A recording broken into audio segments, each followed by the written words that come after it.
우리가 인생을 살아가면서 수많은 선택들을 하잖아요. 그래서 인생은 선택의 연속이다, 그런 말들을 많이 합니다. 그리고 실제로 사람이 하루를 살면서도 100여 차례 이상의 선택을 한다고 합니다. 사소한 거는 오늘 짜장면을 먹을까, 짬뽕을 먹을까, 뭘 먹을까, 그런 선택부터 시작해가지고 배우자를 선택하는 일, 혹은 직장을 선택하는 일, 그리고 요즘 우리가 그 중요성을 더욱더 뼈저리게 느낀 거 한 가지 있잖아요. 대통령을 선택하는 일, 이러한 일들까지, 사소한 일부터 중요한 일들까지 수많은 선택 앞에 우리는 서게 되는 것이죠. 그래서 어느 것이나 한 가지를 선택해서 가야 되는 것이 우리의 삶이다, 이렇게 말합니다. 프로스트라는 사람이 쓴 가지 않는 길이라는 그 시를 아시나요? 그 시의 마지막 글귀를 보면은 이 시인이 이렇게 쓰고 있는 것을 우리가 읽을 수 있습니다. 제가 외우지는 못해서 보고 있겠습니다. 오랜 세월이 지난 후에 어디에선가 나는 한숨을 지으며 이야기할 것입니다. 숲속에서 두 갈래 길이 있었고 나는 사람들이 적게 간 길을 택했다고, 그리고 그것이 내 모든 것을 바꾸어 놓았다고 라고 말합니다. 그러니까 사람이 어떤 길을 선택하게 되는데 그 선택이 그의 삶을 바꾸어 놓는 그러한 중요한 선택일 때가 많습니다. 그래서 우리가 선택을 잘 해야 합니다. 성경에 보면은 신명기 30장 15절 이하에 보니까 하나님께서 우리에게 두 가지 길을 놓으셨다, 이렇게 말하고 있습니다. 한 가지는 축복의 길이고 하나는 저주의 길이다. 그 말씀을 보면은 보라, 내가 오늘 생명과 복과 사망과 화를 내 앞에 두었나니 곧 내가 오늘 명령하여 내 하나님 여호와를 사랑하고 그 모든 길을 행하며 그의 명령과 규례와 법도를 지키라 하는 것이라. 그리하면 내가 승전하여 번성할 것이고, 이렇게 말하고 있고, 하고 유혹을 받아 다른 신들에게 절하고 그를 섬기면 내가 오늘 너에게 선언하니 너희가 반드시 망할 것이다.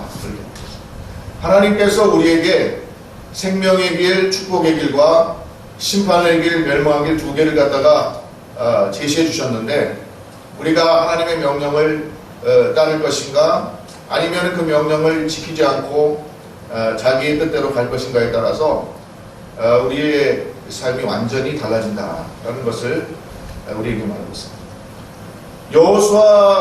여호수아도 이 모세를 이어받아서 가나안 땅을 다 정복하고 땅을 분배한 후에 마지막에 죽기 전에 이스라엘 백성들한테 얘기하잖아요. 너희들이 오늘날 택하라. 하나님을 섬길 것이냐, 아니면은 너희들이 저 이방 땅에서 섬겼던 그 이방신들을 쫓아갈 것이냐. 나와 내 집은 오로지 하나님만 섬기겠노라 라고 선언한 것입니다. 그래서 이스라엘 백성들 앞에서도 누구를 섬길 것인가, 누구를 따를 것인가, 그거에 대한 결단을 요구했던 것을 여러분 알 수 있습니다.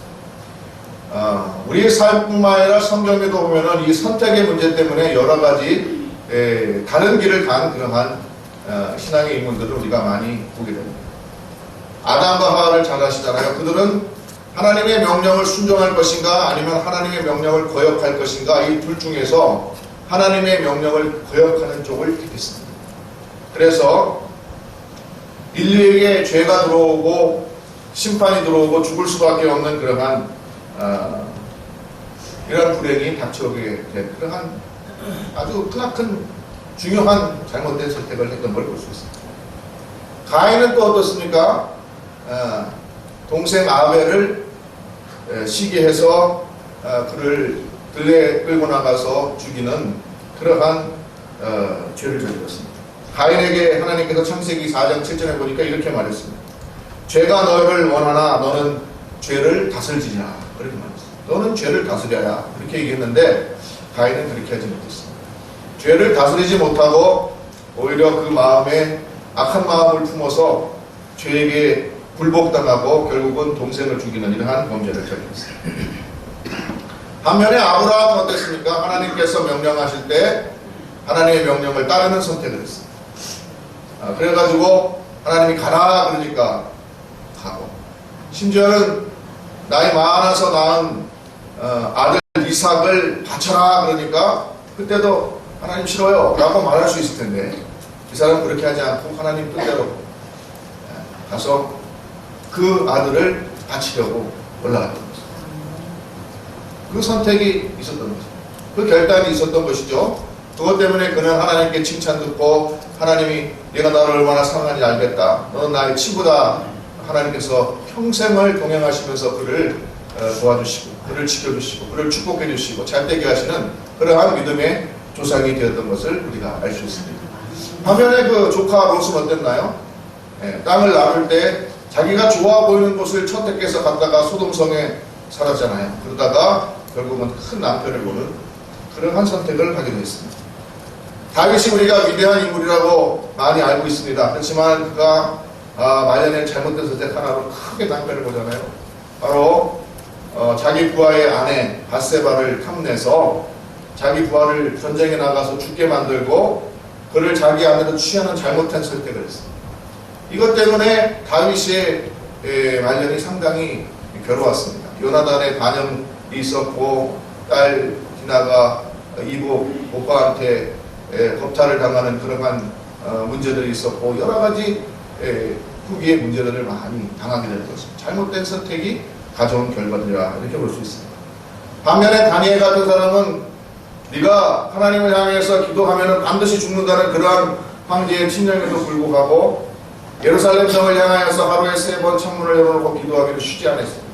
그래서 하나님께서 그를 사자굴 속에서도 던지시고 그를 높이 서서 위대한 인물로 만들어줬다, 이렇게 성경은 말하고 있습니다.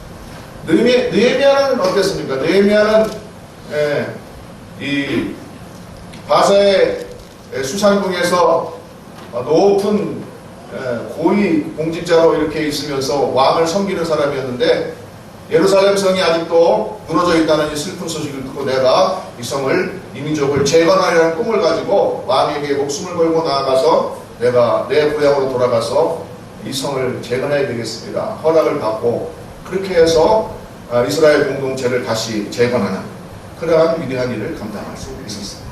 가만히 있지 않고 그는 그 편한 곳을 떠나서 이스라엘 민족과 무너진 그 성을 다시 세우겠다는 그러한 꿈에 도전했던 것입니다. 하나님께서 함께 해주시니까 그가 그 일을 감당할 수 있었던 것입니다. 이러한 선택들이 있습니다. 선택을 잘 하셔야 됩니다. 오늘 말씀을 보면은 사도 바울이 2가지 종류의 사람이 있다고 그렇게 얘기를 한 것을 볼 수 있습니다. 한 가지 종류의 사람은 세상의 지혜가 충만한 사람, 그리고 또 한 가지 사람은 뭡니까? 하나님의 지혜로 충만한 사람이 것입니다. 여러분들 어떤 지혜로 충만해야 되겠습니까?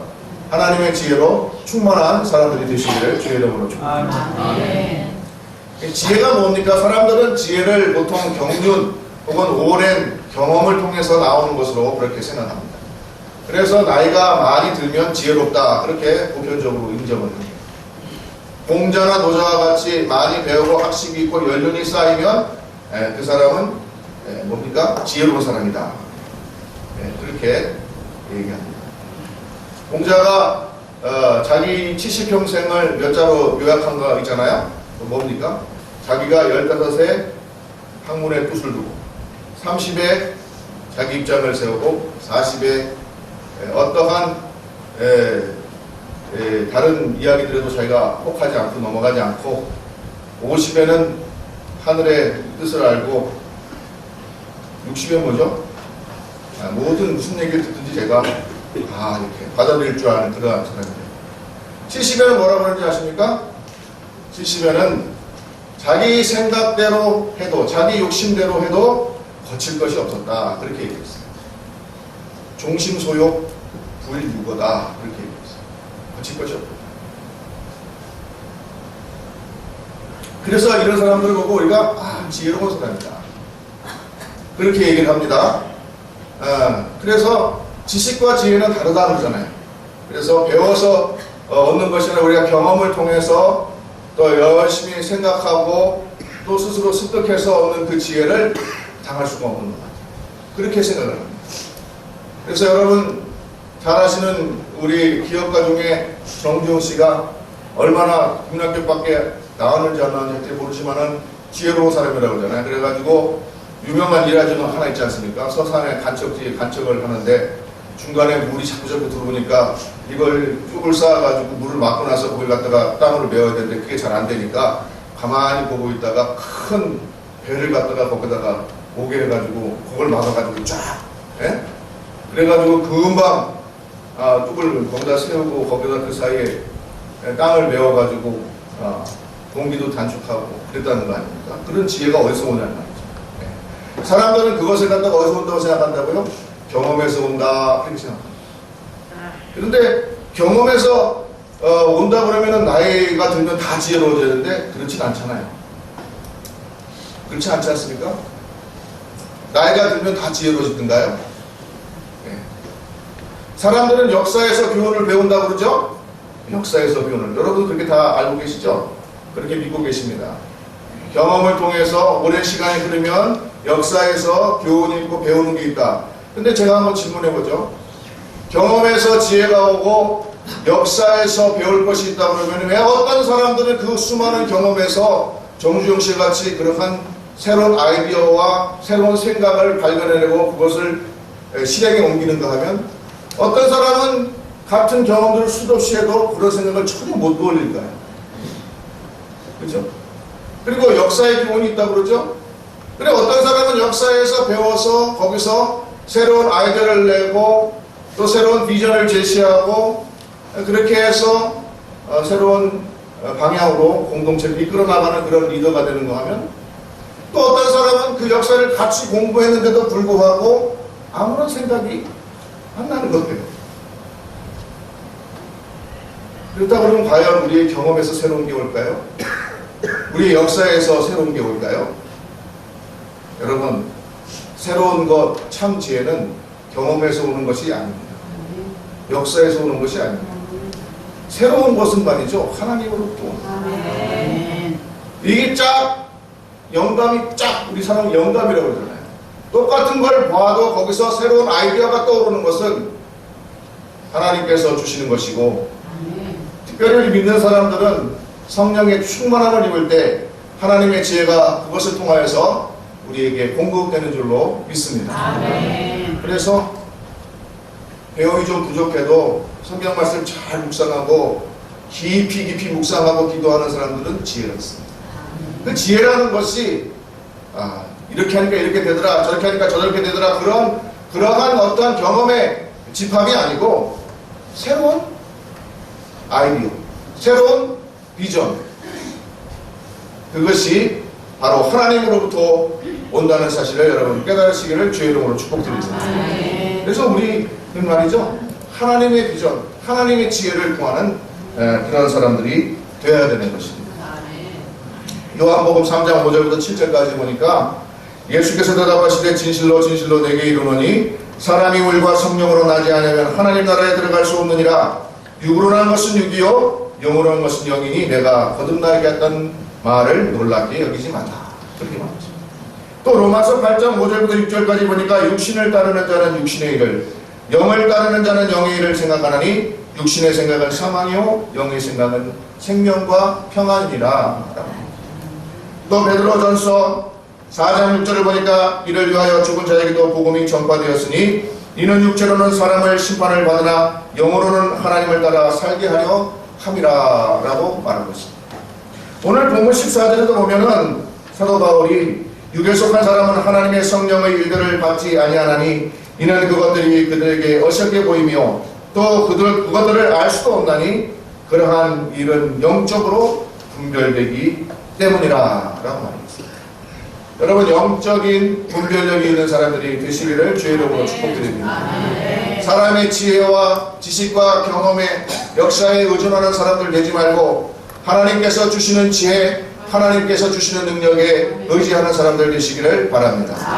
그 안에 하나님께서 주시는 지혜가 충만한 사람들이 비전이 있는 사람이 되고 실제로 이 땅에 하나님의 나라를 이루어가는 거룩한 백성들이 되는 줄로 믿습니다. 새로운 것은 결코 우리 속에서 나오는 것이 아니라 하나님께로부터 나오는 것입니다. 하나님께서 우리 가운데 충만하게 임재하실 때 그 세계에서 우리의 경험을 통하여서 우리의 역사를 통하여서 우리의 지식을 통하여서 새로운 영감과 지혜가 넘치는 것입니다. 거기에 비전이 있고 거기에 우리의 삶의 소망이 있다는 사실을 우리가 기억해야 될 줄로 믿습니다. 세상에는 두 가지 믿음이 있습니다. 두 가지 믿음이 있습니다. 한 가지 믿음은 하나님이 살아계시고 하나님께서 지금도 역사하시고 하나님께서 우리를 인도하시고 우리를 새롭게 하시는 능력의 주님이시라는 것을 믿는 믿음이 있고, 또 한 가지 믿음은 하나님 같은 것은 애초에 없다, 하나님이 어디 있냐 라고 그렇게 하나님이 없다고 믿는 믿음이 있는 것입니다. 여러분, 하나님이 없다고 하는 것은 사실이 아니라 믿음입니다. 내가 없다고 생각하는 것입니다. 그러나 내가 없다고 해서 그것이 없습니까? 좀 이상한 얘기는 하지만은, 내가 만약에 미국에 가본 적이 없어요. 미국에 가본 적이 없는데 어떤 사람은 미국에 가본 사람이 있잖아요. 나는 가본 적이 없기 때문에 내내 본 적이 없기 때문에 미국이 없다 그러면은 가본 사람이 뭐라고 그러겠습니까? 그 사람 보고 뭐라 그랬죠? 미친놈이라고 그랬죠. 분명히 있는데 저건 없다고 그러거든. 자기가 가본 적이 없으니까 없다고 그러거든. 여러분, 그런데 하나님에 대해서도 사람들은 이렇게 생각합니다. 나 하나님 만나본 적도 없고 하나님 본 적도 없고 하나님 그게 어디 있어? 성경에 기록되어 있다고 어떤 사람은 봤다 그러고 어떤 사람은 성령을 받았다 그러는데 끝까지 건 내가 알 게 뭐야? 내가 한 번도 본 적도 만진 적도 알지도 못하는데 그러니까 없는 거야. 그리고 믿는 것입니다. 그것을 믿어요. 여러분, 무엇이 어리석고 무엇이 지혜로우신 생각입니다. 무엇이 정말로 온전한 지식이고 무엇이 조각밖에 안 되는 그런 편파적인 지식입니다. 하나님을 아는 지식이 온전한 지식인 줄로 믿습니다. 반쪽 지식 가지고 자기의 세계를 가지고 그걸 기준으로 해서 하나님 있다 없다 판단하고, 그리고 그것을 자기 믿음으로 하나님 분명히 없어. 하나님 분명히 없어. 이게 진실입니까? 이게 사실입니까? 믿음인 것입니다. 그래서 믿음에 두 가지 종류가 있어요. 하나님이 있다고 하는 믿음, 하나님이 없다고 생각하는 믿음. 하나님이 있다고 생각하는 믿음을 가지시기를 주의 이름으로 축복드립니다. 하나님이 계시고 지금도 역사하시고 아멘. 지금도 나의 기도를 들으시고 아멘. 나와 함께 하시는 주님입니다. 아멘. 이런 고백이 있을 때 아멘. 하나님께서 역사하여 주시는 줄로 믿습니다. 아멘. 믿음이 있는 곳에 역사가 일어날 겁니다. 내 믿음대로 될지어다. 아멘. 내 믿음대로 될지어다. 주님께서 이렇게 말씀하십니다. 아멘. 하나님이 없다고 믿는 사람들에게는 하나님의 역사가 일어나지 않습니다. 그러나 하나님이 있다고 믿는 믿음에는 반드시 역사가 일어나는 줄로 믿습니다. 아멘. 두 가지가 있어요. 어느 것을 선택하는 게 현명할까요? 어느 게 선택하는 게 지혜로운 걸까요? 여러분, 하나님이 살아계십니다. 하나님께서 역사하십니다. 하나님께서 나를 사랑하십니다. 아멘. 하나님께서 천지 만물을 창조하셨고 지금도 주관하시고 우리가 예수 믿고 구원받기를 원하십니다. 아멘. 이것을 증거하시는 여러분들 되시기를 바랍니다. 아멘. 예. 하나님 없다고 믿는 사람들이 그 믿음은요, 너무 근거가 없어요. 이 얘기하면 또 이상하게 생각할지 모르지만 너무 근거가 없어요. 소크라테스가 뭐라 그랬어요? 유명한 말 있잖아요. 너 자신을 알라. 예? 그 얘기 들어보셨어요? 너 자신을 알라. 여러분 자신을 알 수 있습니까? 얼마나 알 수 있어요? 내 마음 나도 몰라. 내 마음 갈 곳을 잃어. 내가 왜 이러는지 몰라. 아직도 왜 이런지 모르는 것입니다. 자기 스스로도 자기 스스로를 평생 연구해도 모르는 게 자기 마음. 사람의 마음. 안다고 하지 마세요. 사람은 자기가 안다고 생각해요. 그렇지 않습니다. 진화론을 주장하는 사람들은 인간이 어떻게 해서 생겼다고 그럽니까? 우연히 생겼다고 그럽니다. 결론부터 말씀드립니다. 우연히 조그마한 세포가 생겼는데 그 미생물이 진화하고 그렇게 발전해서 오늘과 같이 여러분 존재가 되었다. 이렇게 아주 고등 생명체가 되었다고 그렇게 얘기합니다. 만약 그 말이 맞다 그러면 여러분 그것은 우리의 존재 근거 자체가 우연히, 다시 말해서 우리의 존재 근거 자체가 무언지 모르겠다는 말을 하는 것입니다. 내가 어떻게 생겼는지 모르겠다는 얘기예요. 그러면 나를 알 수 있습니까? 평생 나도 모르는 것입니다. 만약에 여러분께서 그 존재와 그 믿음을 받아들인다면 여러분은 여러분의 존재 자체에 대한 근거도 알 수 없게 되고 여러분이 어디서 와서 어느 쪽을 향해서 가는지도 모르게 되고 의미 없는 인생이 된다는 거예요. 그렇지 않습니까, 여러분? 그런 것 같아서 설득력이 있습니까? 진화론을 믿는 사람, 저같이 안 믿는 사람이 있어요. 하나님께서 창조하셨다고 믿는 사람이 있어요. 두 믿음 가운데 우리는 어느 것을 선택하실 것입니까? 어느 것이 지어두는 선택일까요? 진화론의 맹점이 그거예요, 여러분요. 우연히 생겼다는 거예요. 내 존재가 우연의 결과예요. 내 존재에 근거가 없어요, 여러분. 얼마나 허무합니까, 여러분? 존재의 근거가 없기 때문에 갈 곳도 없어요. 존재의 시작이 없기 때문에 종착지도 없습니다. 네, 정처 없는 것이죠. 어디서 와서 어디로 가는지 몰라요.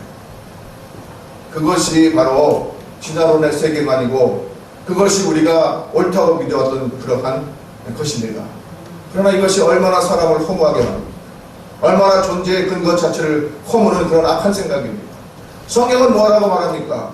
너의 존재의 근거가 분명히 있다고 말합니다. 하나님께서 자기의 형상대로 우리를 만들었다고 합니다. 우리는 그냥 우연히 생겼다가 어디로 가는지도 모르고 그냥 답답하게 죽어가는, 아무런 소망도 없이 죽어가는 그런 인생이 아니고 하나님께서 자기 형상대로 만드시고 우리가 죽어서 하나님의 나라에 들어가야 될 그러한 존재의 근거와 목적지가 뚜렷한 인간이다. 하나님께서 우리를 존귀하게 만드셨다. 하나님의 형상대로 만들었다. 아무도 나라는 존재를 무시할 수 없고 나는 존귀한 존재다. 할렐루야. 나는 존귀한 존재다.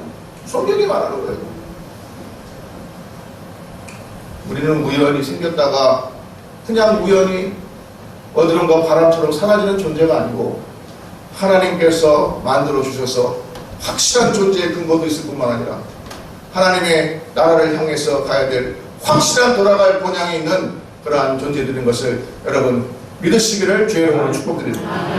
어느 게 옳은 판단입니까? 하나님께서 창조하셨다는 것을 믿는 것이 옳은 판단입니까? 하나님 같은 것은 없고 나는 우연히 어디선가 아메바나 무슨 단세포동물 이런 것들이 분화해가지고 만들어진 그러한 존재에 불과하다고 믿는 것이 옳은 믿음입니다. 여러분, 진화론은 과학이 아니라 믿음입니다. 어떤 것이 과연 우리를 살리는 믿음입니까? 하나님께서 살아계신 것을 믿으시기를 주의 이름으로 축복드립니다. 여러분의 믿음에 분명한 근거가 있기를 바랍니다. 아멘. 믿음은 말이죠, 내가 만들어낸 것이 아닙니다, 여러분. 그래서요, 이 믿음에는 근거가 있는 것입니다, 여러분. 근거가 있어요. 이걸 아셔야 돼요. 믿음은 주관적인 것이 아닙니다, 여러분. 여러분은 내가 믿어서 믿는다고 생각할지 모르지만 그렇지 않습니다, 여러분. 믿음에 근거가 있어요. 인간에게 믿음을 가지게 하는 근거가 있어요. 하나님이 근거인 것입니다. 하나님이 근거예요. 우리 믿음의 근거는 하나님인 것입니다. 그래서 뭐라고 해요, 성경이? 믿음은 하나님께서 우리에게 준 뭐라고요? 선물이라고 하는 것입니다. 왜 선물이겠어요? 객관적인 근거가 있고 확실한 것이기 때문에 선물로 주어진 것입니다. 내가 내 주관적으로 믿는 것이 아닌 것입니다, 여러분. 내 주관적인 믿음은 믿었다 안 믿었다 지 마음대로 하는 거예요. 얼마나 사람이 마음이 조변스럽게 변덕이 심합니까? 그렇지 않습니까? 나 자신을 스스로 믿지 못하지 않습니까? 그런데 믿음이 내 주관적인 것입니까? 그 믿음이 확실한 근거가 있습니까? 그 믿음이 내 존재에, 내 생각에, 내 경험에, 내 사고에, 내 지식에 근거를 둔 믿음이라면 그건 언제든지 바뀌는 것입니다. 언제든지 흔들 수 있는 믿음이에요. 그러나 우리가 믿는 이 믿음은, 우리가 선사받은 이 믿음은 확실한 존재의 근거와 출처가 있는 믿음인데 바로 하나님께서 우리에게 주신 것이고 예수 그리스도를 통해서 우리에게 주신 것이고 오늘 성령을 통해서 우리에게 주시는 믿음인 것입니다. 기독교 신앙이 말하는 믿음은 주관적이지 않아요. 객관적입니다, 여러분. 분명한 근거가 있습니다, 여러분. 어느 것을 믿는 것이 확실한 것이겠습니까, 여러분? 두 가지 믿음, 하나님이 계시다는 믿음과 계시지 않다는 믿음. 하나님이 계시다는 믿음을 여러분 가지셔야 돼요. 그런데 이 믿음이 주관적으로 마음대로 자기 멋대로 흔들리는 믿음, 성경을 봐도 마찬가지예요. 자기 생각대로 성경을 해석하면 그 성경이 여러분 개수만큼 성경이 나오게 돼요. 그러나 성경 말씀은 오직 한 가지 예수가 그리스도이신 것과 하나님께서 이 땅을 창조하시고 오늘날도 우리를 주관하여 주시고 우리를 구원하신다는 그 한 가지 복음을 지시하고 있지 않습니까? 분명한 거예요. 그래서 우리가 이 참된 믿음, 참된 지혜, 생명의 말씀을 가지려면 오늘 말씀에 뭐라 그러니까? 성령을 받아야 합니다. 성령이 내 속에 들어오셔서 내주하시면서 내 믿음의 근거가 되시는 겁니다. 그분이 내게 믿음을 가지게 하시는 겁니다. 그래서 오직 의인은 믿음으로 말미암아 산다고 그런 것입니다. 믿음에서 믿음에 이르게 한다는 것입니다, 여러분. 예수 그리스도의 믿음에서 그 믿음으로부터 나의 믿음이 생겨나고 그 믿음이 나의 믿음을 견인한다는 것입니다, 여러분. 믿음조차도 주님께서 나를 이끌어 주신다는 사실을 기억하고 주님께 맡기시기를 주의 이름으로 축복드립니다. 그래서 크리스천의 믿음은 확실하고 믿음대로 되는 것입니다, 여러분. 내 의지대로 되는 것이 아니고 내 소원대로 되는 것이 아니고 내가 바라는 것이 되는 것이 아니고 하나님께서 그렇게 말씀하셨기 때문에 되는 것입니다. 이 믿음을 여러분 그러니까 잘 아셔. 여러분의 믿음에 대한 생각이 좀 바뀌시면 좋겠습니다. 한 단계 업그레이드 됐으면 좋겠어요. 기도할 때도 그 믿음을 가지고 기도하세요. 아시겠습니까? 이 믿음은 상당히 소중한 믿음입니다, 여러분. 기도할 때도 내 욕심껏 내가 원하는 거 바라면서 기도하지 말고 성령을 받으면 그렇게 기도가 안 돼요. 성령이 내 안에 역사하시면 그런 기도가 안 돼요. 내 주관적인 기도가 나오는 게 내 욕심을 채우기 위한 기도가 안 돼요. 이게 이해되십니까, 여러분? 여러분, 내 안에 성령을 모시고 성령께서 내 믿음을 견인하는 내 믿음을 인도해 주시는 그 확실한 믿음에 평안이 있습니다, 여러분. 그 믿음에 응답이 있습니다, 여러분. 응답이 안 될 수가 없죠. 오늘 말씀 보십시오. 10절에 거기 한번 볼까요? 10절부터 13절까지 제가 한번 다시 읽어보겠습니다. 오직 하나님의 성령으로 이것을 우리에게 보이셨으니 성령은 모든 것 곧 하나님의 기쁜 것까지도 통달하시느니라. 사람의 일과 사람 속에 있는 영 외에 누가 앞서리요. 이와 같이 하나님의 모든 일도 하나님의 영 외에는 아무것도 알지 못하느니라. 우리가 세상의 영을 받지 아니하고 오직 하나님으로부터 온 영을 받았으니 이는 우리로 하여금 하나님께서 우리에게 은혜를 주신 것을 알게 하려 하심이니라. 우리가 이것을 말하거니와 사람의 지혜가 가르친 말로 하지 아니하고 오직 성령께서 가르친 것으로 하나니 영적인 일은 영적인 것으로 분별하느니라. 이 말이 이게 어렵게 썼지만 쉬운 말이에요. 성령이 내게 임하면 내 속에 하나님의 영이 임하기 때문에, 그죠? 우리가 우리 마음속으로 알듯이 성령께서도 하나님의 마음을 잘 안단 말이에요. 근데 그 영이 내 안에 임하면 어떻게 됩니까? 어떻게 돼요? 하나님의 마음을 우리가 가지고 그리스도의 마음을 가지게 돼요. 내 속에서 그것이 있기 때문에 내가 하나님의 지혜를 통달하게 돼요. 하나님께서 원하시는 것을 알게 돼요. 이건 자연스러운 일입니다. 여러분, 내 속에 성령이 들어오셔야지 내 믿음이 참된 믿음이 되고 내 지혜가 참된 지혜가 되고 내가 비로소 하나님을 알게 되고, 할렐루야. 아멘. 흔들리지 않은 믿음이 되는 거예요, 여러분. 흔들리지 않은 믿음. 왜 믿음이 흔들리는지 아십니까? 성령께서 내게 선사하는 믿음이 아니고 성령께서 내 안에 내주셔서 나를 갖다가 흔들림 없이 인도해 주시는 믿음이 아니고 내 의지로 한번 믿어볼까 노력하기 때문에 그 믿음이 흔들리는 것입니다.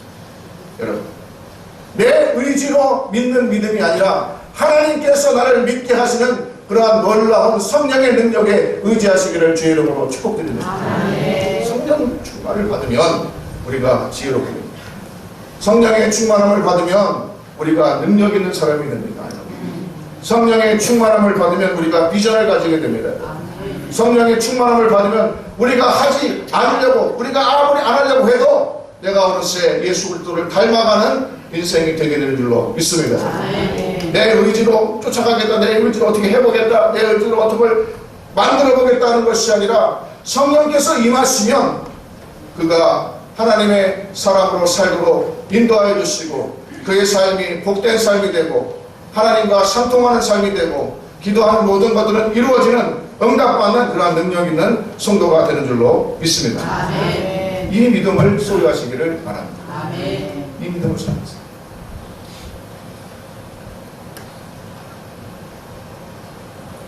사도행전 1장 8절에 오직 성령이 너에게 임하시면 너희가 권능을 받고 예루살렘과 사마리아와 땅 끝까지로 내 복음의 증인이 된다 말씀하셨습니다.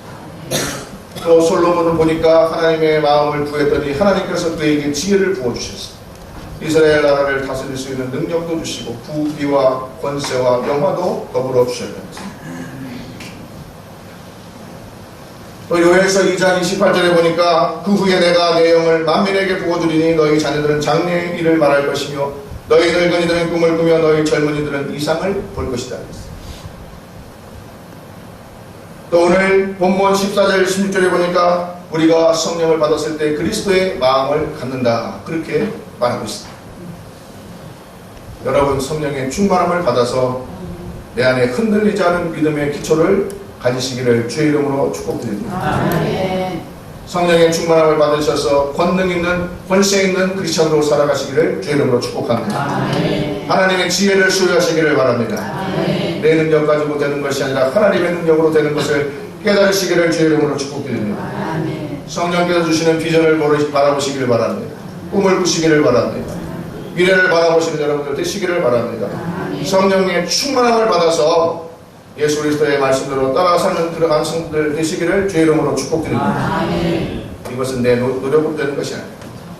오직 성령의 충만함을 받을 때 그러한 성도가 되는 줄로 믿습니다. 아멘.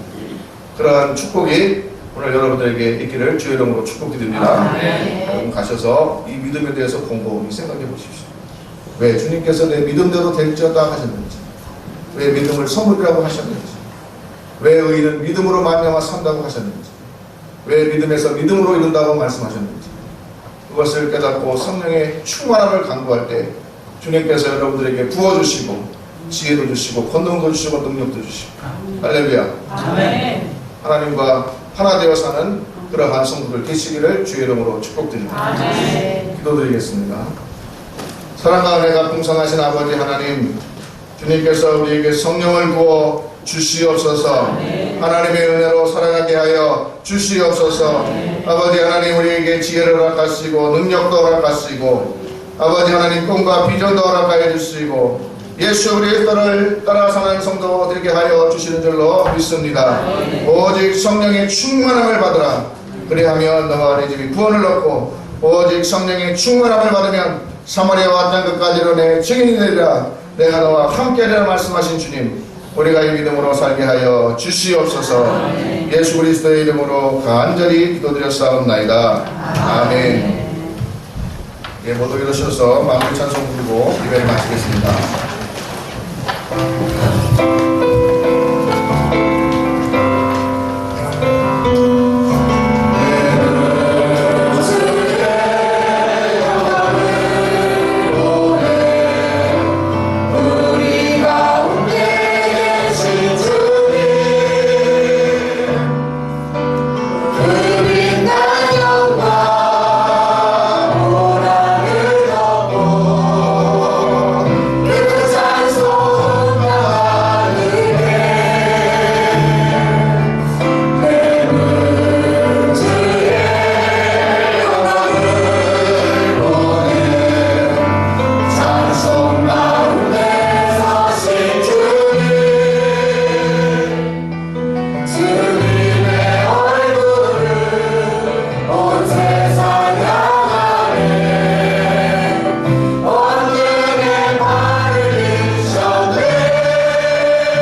하심과 하나님 아버지의 극진하신 사랑하심과 성령의 감동 위로하심이 오늘 성령의 충만함을 받아 권능의 사람, 능력의 사람, 지혜의 사람, 하나님 영광 돌리며 주님 말씀 따라 사는 사람, 꿈과 비전을 가진 사람 되기로 아버지 하나님께 은혜 받고 돌아가는 모든 사랑하는 성도들 머리 위에 이제부터 영원까지 함께 계실지어다. 아멘.